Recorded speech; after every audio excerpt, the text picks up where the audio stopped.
Hi, hello. So, again, I followed the instructions that were outlined, and here is my completed work. For the date, I did equal today, and I got the date.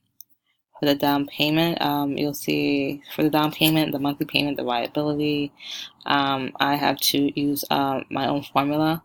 So I'll just go to formulas, and I'll go to show formulas, and you'll see exactly what I did. So to find the down payment, I did the cost of the car, right? Because the 812 cost of the car 812 times the down payment. So in order for me to complete the rest of the column, the B column, I had to do absolute. So I did 812 cost of car times the down payment, and so I put the dollar symbols. I'm using a Mac computer, so I put the dollar symbols in front of the D and in front of the 4.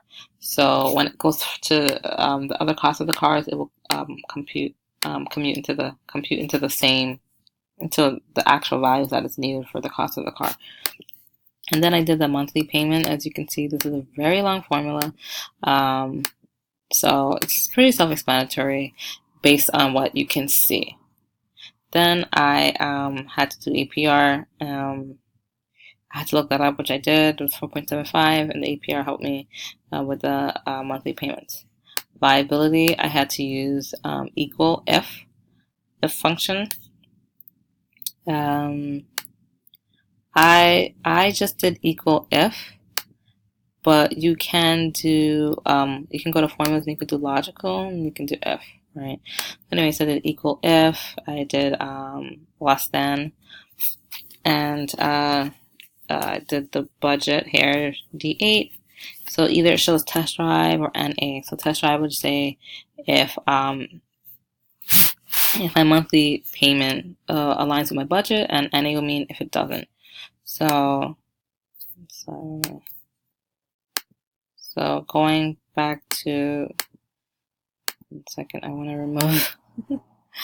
Where did I go again? I want to remove show formulas. So you can see test drive for both of these and NA for the other 3. And the last thing I had to do was, again, just do like the footer.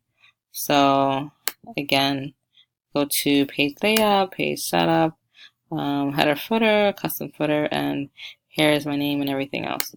So again, for this course, I learned a lot. I learned pretty much everything, the if function, the absolutes.